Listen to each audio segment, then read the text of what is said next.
Random House Audio presents The Man Who Saved the Union, Ulysses Grant in War and Peace, by H.W. Brands. Read for you by Stephen Hoye. Prologue. In a chair on the porch of a cottage in the mountains, an old man sits. The summer sun warms the air, the trees, the cottage, the porch. But the old man wears a wool cap and wraps himself in a blanket and still feels cold. Yet he pushes aside his discomfort, even as he ignores the sharp pain in his throat, to focus on his work. Paper and pencil are his instruments, a lap desk his workspace. The task transports him beyond his chill, beyond his pain, across the years. He recounts his life for a public that he cannot see, but that is watching him, and has been watching him for the 2 decades since he became the nation's hero. He hadn't intended to write his story. He was willing to let the other officers of the Civil War duel for historical reputation. His own reputation was secure. He had commanded the army that defeated the rebellion and held the Union together. Not even Lincoln ranked higher in popular esteem at the moment of victory, and Lincoln was murdered within the week of Appomattox. Other Union generals, Sherman, Sheridan, Meade, had their partisans, including the thousands of soldiers who had served under them. He didn't begrudge them their laurels, nor did he seek any for himself. The laurels came to him unsought. He had always had a gift for conjuring images in his mind's eye. It was one of the secrets of his military success. He could visualize a battlefield and perceive where the enemy's weaknesses were and how to exploit them, where his own weaknesses were and how to remedy them. He can visualize his battlefields even now: Fort Donelson, Shiloh, Vicksburg, Chattanooga, the Wilderness, Cold Harbor, Richmond. He can hear the whistle of the artillery shells, feel their concussion as they exploded, smell the burned powder and the sweat of horses and men. Most of all, he can summon the secret blessing of war, the liberating clarity of purpose felt by those who thrive amid war's chaos. He remembers his first taste of battle in Mexico after his graduation from West Point. He had been frightened on approaching the enemy, but discovered that he never functioned better than when under fire. Others became rattled and confused. He grew calm and focused. The end of the Mexican War left him at a loss. He fumbled through the following decade, disappointing himself and those who knew him. He was resigned to mediocrity when another war, the Great War for the Union, rescued him. He doesn't write so swiftly now as he did when issuing dozens of orders a day. He fell out of the physical habit of writing during his 8 years as president, when secretaries took his dictation. That was almost the only advantage life in politics had over life in the military. The business of the military is war, and war is simple and straightforward. In war, the objective is plain, and the measure of success undeniable. Your side wins or it loses. You live or you die. War is brutal, but its brutality allows differences of opinion to be resolved definitively. In politics, things are never so straightforward. In politics, differences of opinion are rarely resolved and almost never definitively. In politics, the best outcomes are typically compromises that leave all parties grumbling. In politics, the ignorant and venal have as much right to their votes as the educated and upstanding. Of the ignorant and venal he encountered plenty as president. But his problem with politics ran deeper than that. For even good men could differ on solutions to the troubles that vexed America in the wake of the Civil War. He often felt as though he was the last elected official who cared about the freedmen.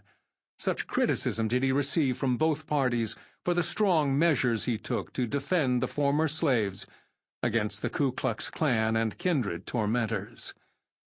He felt likewise lonely trying to secure belated fair treatment for the Indians. He could claim only modest and passing success in these endeavors, not because bad men defeated him, but because good men, weary of the strife of sectional crisis, war, and Reconstruction, found other things to worry about. Yet his efforts weren't wasted. By the time he left office, the Union was secure, which was something that could not have been said during most of his 63 years of life. The nation was at peace, after a war that had killed 600,000. Democracy survived, for all its flaws and frustrations. His parents had named him for Homer's hero of war and wandering, and as his journey nears its end, he marvels at what a strange trip it has been. I never thought of acquiring rank in the profession I was educated for, he jots in a journal he keeps to record the final miles. Yet it came with 2 grades higher prefixed to the rank of general officer for me. I certainly never had either ambition or taste for a political life, yet I was twice President of the United States. The remaining challenge of the journey is to finish his tale. I must try to get some soft pencils, he writes, as the light fades and his scratchings grow harder to read. I could then write plainer and more rapidly. His son is helping. Buck has brought up the last of the first volume in print.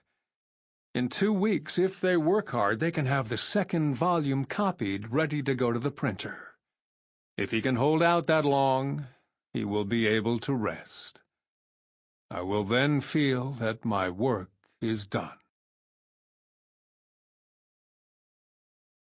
Part 1. Proud Walls. Ye kings and warriors, may your vows be crowned, and Troy's proud walls lie level with the ground. Chapter 1. The journey began generations before he was born.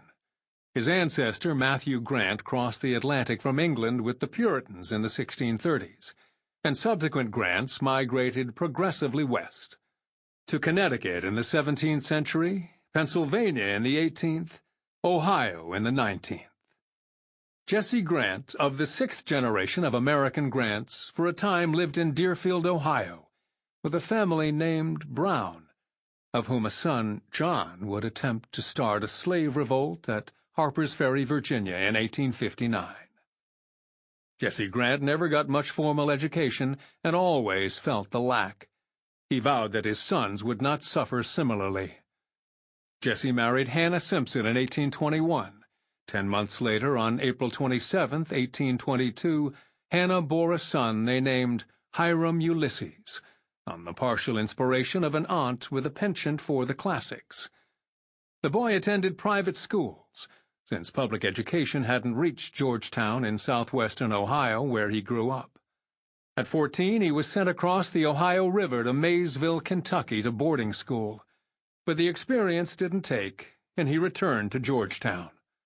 At 16, he enrolled in an academy in Ripley on the Ohio bank of the Ohio River, with no greater success. He later acknowledged that the failure was his own fault. "I was not studious in habit," he said, "and probably did not make progress enough to compensate for the outlay for board and tuition." Yet he was no rebel. He was always a steady, serious sort of boy who took everything in earnest, his mother recalled. Even when he played, he made a business of it. For this reason, his parents paid attention when he registered his preferences and dislikes. Jesse owned and operated a tannery, in which Ulysses, as family and friends called the boy, was expected to work. But he detested the place and what went on there. He would rather do anything else under the sun than work in the tannery, Jesse recounted. Jesse remembered informing Ulysses a few times that he would have to grind bark for the tannic acid it contained. He would get right up without saying a word and start straight for the village and get a load to haul or passengers to carry or something another to do, and hire a boy to come back and grind the bark. Sample complete. Ready to continue?